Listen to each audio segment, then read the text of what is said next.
Listen, I'll be the first to tell you, I am not a professional detailer. I don't ceramic coat, PPF, any of that for a living, but this came out a lot better than I expected for an amateur at home. 85,000 miles, 2008. In this video, I'm gonna go over everything I did step by step, break it down, all the products I used, and also why I chose this process. So sit back, relax, and enjoy the video. I've been feeling so small. Watch the clock ticking off the wall. But tonight I'm letting it go. Spend my coin for sure. I'm gonna be. Okay, so for those of you that have not followed this build, this is my 2008 E92 M3 sparkling graphite metallic. I've probably put about 1,000 miles on this car, maybe 1,500 since I bought it. I've had a lot of maintenance done. This first, I guess, almost 5 months now has been a lot of just restoring it, getting it where it needs to be, fluids, gaskets, all the normal stuff that you need to do with these type of older performance cars. So not too much driving yet, but a lot of getting it back up to snuff, so to speak. A big thing on my list was getting the paint back to as close as I could OEM quality. And I think overall, it turned out really, really good. It is ceramic coated. So start to finish, what I did, strip wash. I'm using the acidic based strip wash from Adams Polishes. And then I did iron decon, which uncovered a lot. This thing has seen a lot of road use. The front bumper has definitely seen better days, although you can't really tell. It looks, I mean, almost brand new from the camera image here, but it's kind of beat up and tattered a little bit. Iron decon, really get all those embedded contaminants out of the paint. Then I went on to clay bar. I used the old school clay bar. I usually prefer that, even though I did drop one, had to throw it away. But I do prefer how it feels in my hand and also how it kind of turns out. So clay barred the whole vehicle, which also picked up a ton of stuff embedded in this paint. And then I polished the whole car. This clear coat seemed to be a little bit harder in terms of clear coat thickness and hardness. I had to compound quite a bit, and I'm trying to pick up, there are some areas, I don't know if the camera's gonna pick it up. I mean, this paint looks brand new, honestly, from the camera, from what you guys are probably seeing. And it does look good, but again, it's not perfect. I don't think I can pick up some of these thicker areas. You know, the coating is too shiny. I did have to compound some areas and then go back and polish just because it just needed it and it was a little bit in rougher shape. And then once that was done, I used the Adams Graphene Ceramic Coating Advanced. I believe it's a 9-year coating. I could be wrong, 7 or 9 year. Overall, really easy to apply, I think, for someone like me that's not a professional and did this in my home garage. Flash time was super quick. I mean, it was like 90 degrees and 85% humidity where I live here. So it flashed super, super quick. The process took me about a day and a half. It shouldn't have taken that long, but the first day kind of went into the evening. I was getting tired and I was almost done with polishing and I wasn't trying to coat when I was super tired. That's not a good idea. So went into the next morning. So I would say probably a good 12, 15 hours with the start to finish, completely done. And then I believe 12 to 24 hours of cure time. I let it sit for 7 days before, I mean, I still drove it, but I let it sit or go without getting any kind of water or rain or any kind of elements from the weather for 7 days. So as a full cure on the coating, that's my preference. That's what I was kind of told by a buddy of mine who does this. And I think overall it turned out really, really nice. So I've had a few people ask me why I did it this way versus having a professional do it, a pro level coating, or like just a spray detail since the paint wasn't in perfect condition. A couple of reasons. A, I enjoy it.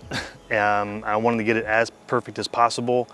So I wanted to go with a pro level glass bottle coating, so to speak, but it wasn't a brand new car like the G80 was, where the paint was pretty much perfect. I want to preserve that for as long as I can. This car had seen some better days with highway driving. Again, 85,000 miles. I'm the 4th or 5th owner, I think 4th owner. So the front bumper, I'm probably going to end up replacing that anyways with the Euro spec bumper, which actually deletes the reflector. I didn't have the headlight washers on this model, but the reflectors, it's already paint matched, which is fine, but it's seen some better days. So I'm probably gonna end up replacing that bumper anyways.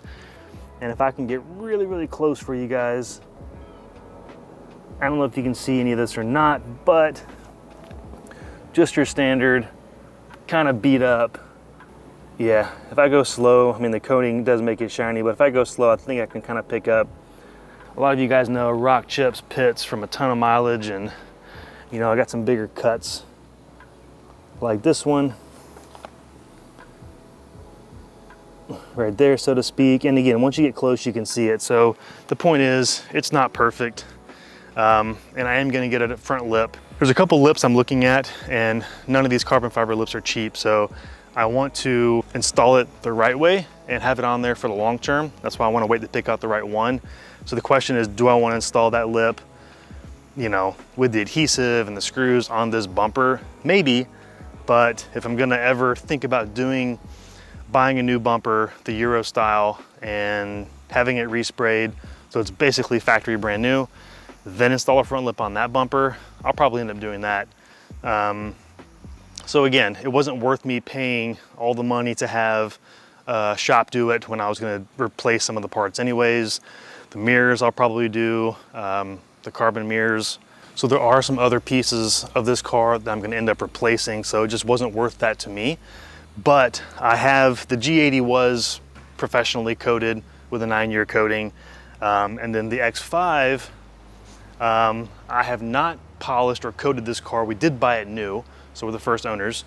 And this one has a spray detail, almost like a boost kind of coating on it. It's never been fully glass bottle coated, so to speak, by me. And then of course the G80 is pro level coating. It's like a mirror, it's crazy. And in another video, I'm gonna do a comparison of all three, because I've got the professional coating, the at-home kind of spray coating, and then I've got the DIY, so to speak, glass bottle coating. So all three in the market that you can kind of do. And in another video, I'm gonna go over a review of, does it make a difference? Is there a difference? I'm gonna put them all three side by side and do a water test, etc. So that'll be interesting to see. But again, overall, if you have simple tools, it's not that hard to do. Just take your time, follow the instructions, pay attention, maybe watch some YouTube videos, which will teach you how to do it. If you have basic knowledge, then you can kind of take it to where it needs to be without being pro level. But let me show you guys what I used. So I ended up picking up a new polisher. I'm with the Adams SK Pro 15 mil. And this thing was an absolute monster. I had an old polisher before, and I wanted to get a new one, and what better time than before I paint correct an entire vehicle. So this thing, highly recommend. Easy to use, 15 mil throw. I think it's got 6 or 7 speed settings. It's got a progressive trigger, so when you squeeze the trigger, you know, it's a progressive setting. It's not a full on-off to where you're gonna sling your polish everywhere. Then also got the Micro, the SK Micro, which this thing really, really worked well. I think it's like an inch or inch and a half throw for the head. Same thing, multiple speeds. Not as much of a progressive trigger, but comes with 2 batteries, charger, the whole thing.